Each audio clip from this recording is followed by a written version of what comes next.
none wowe sinkubeshye uri nk'icyuma gishaje ari na marine ntiyagutoragura. ndebera iyi makuzungu iri kwigira imbwa. ariko makuzungu ni ziba ko bavuga ibigoramye imihoro ikarakara uko byatangiye. ariko garafure kariya gakobwa ko kwa Nzagisukura gasigaye kanyinisha, ariko gahunda mfite nzakamena. ariko Salisa ugaruye rwa rugomo rwawe. shasi urugomo ejo bundi basizemo ibirahure gatangira kwishyira hejuru, kandi n'ubushize basizemo amadirishya y'ibyuma karanuka. rero ninkafata nyamara sha nabya nyamara ziba ko wagira ngo kijya ubwoba kikanabwirirwa. ubundi umuryango wo kwa Pfunda nidukorera ku bwoba. ubujiji n'ubwo buguye intebe sinzi iyo wabutoraguye. kandi Salisa utarakubitwa agaranye ngo abari imigongo y'ijoro agira ngo riba hafi. ariko naba narariye amagi bijogoja ubona kanze kakombaho. atakombaho se n'abavandimwe bo bonyine bagukombaho. nyumvira ndagasa Nzagisukura se ubona yakura kuri garafurere wanjye ndayo ngo ziba kuko n'ubundi nta kizima cyari kigiye kukuvamo. ariko Salisa wagiye uca ubwenge. icya mbere kwa Nzagisukura bafite umutipe w'umusirikare, papa we yigeze kuba umunyerondo, njyewe ndahire umusore w'igikwerere. Salisa ntibagiye kuzanyimenera impyiko ngo ndi gutabara muri umuntu.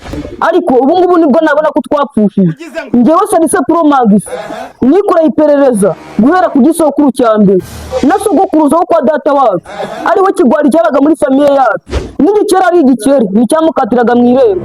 none mana yanjye ndebera iyi makuzungu iri kwigira imbwa. ariko makuzungu ni ziba ko bavuga ibigoramye imihoro ikarakara. ubu nk'aho imbwa yakagira inshotora murabura tuhita tujya kwataka.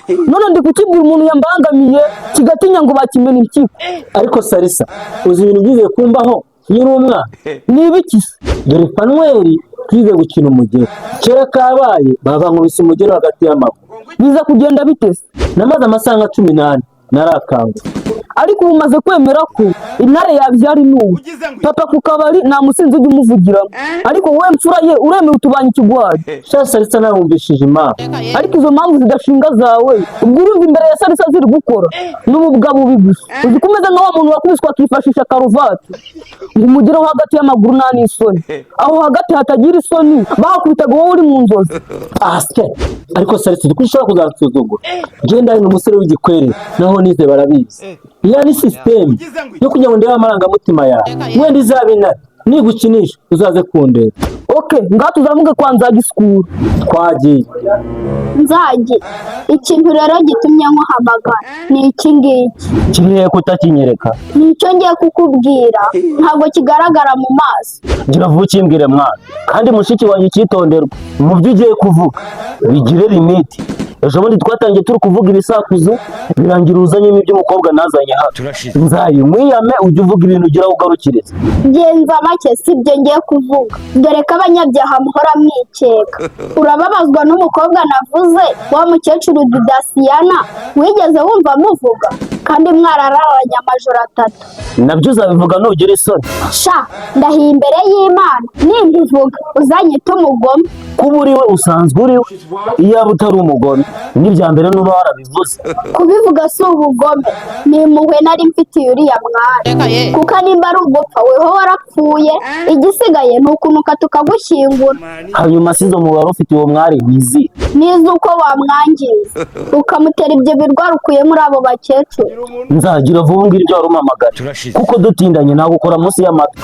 ariko rubanda mukinisha gukubita.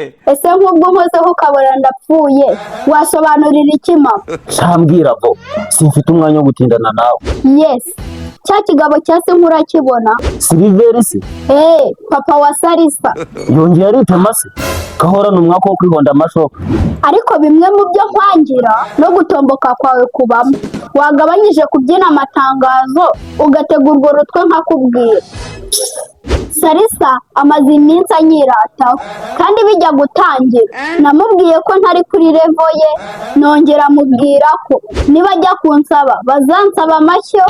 iyi komedi wayisanga kuri channel Ndayi Comedy. twikomereze. guhera uwo munsi rero nta mahoro ndamubonana. ariko nza ubu ibara mu bantu bazakwa amashyo. none wowe sinkubeshye uri nk'icyuma gishaje ari na marine ntiyagutoragura. gatorwemo amaso gakubitwe n'inkuba. icyo musaba uramfasha kurwana uru rugamba cyangwa nifashe nk'intore? wakwifashije se bakarimenera. niyo mpamvu mpamvu nakwisunze nk'umuvandimwe mwiza. ndaba mwiza nte wirirwa unteranya ku babyeyi ngo banyirukane? Sha Nzagi, wowe n'umubyeyi utakwirukana yaba yaranyuze mu bigeragezo byinshi. Okay, guhera uyu munsi ndagufasha, ariko bwa bugambo bwawe nizere ko bwite bushirira hano.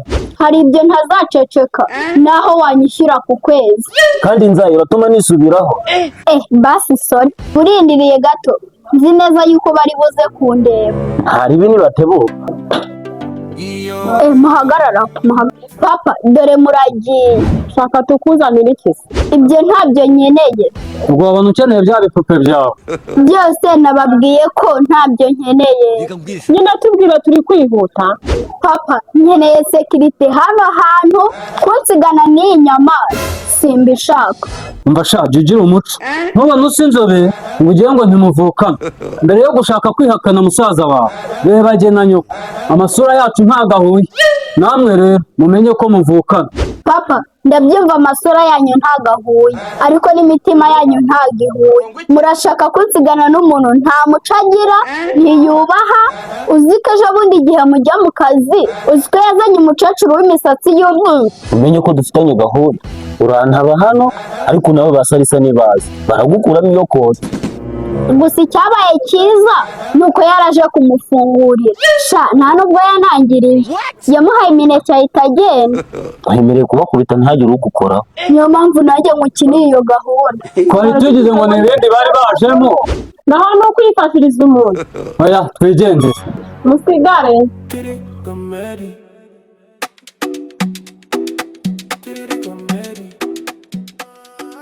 Shu byifashe bite se? Umeze ute? tumeze neza njye na mushiki wanjye. Arakubajije ngo umeze ute, kandi sha mba ndi kugukemanga. Wibuke ko nta minota ishize mugiriye ibanga nsanze ari ibyo. Papa yataha nawe ushaka iyo ujya. aba se ko dusengana? Usenga ryari se? twasenganaga kera. Ndabyemera ko ari kera. Hanyuma ubu baje gukora iki? babaze singaba. Bako, muje gukora iki? tuje gusura serwa. Muragashirira amenyo. Nzagi, guhera uyu munota ndakwirukanye. ntabibika nigende nawe ba Salisa nibaza wipapu n'imama. Baburetse. nta byaba buretse, ubundi nta n'impamvu yo guhisha karande. Sha ndamwirukanye kubera guhaga imico ye, ariko ikibazo ba Salisa nibaza. Mana yanjye, inkoni nshobora kwikopesha.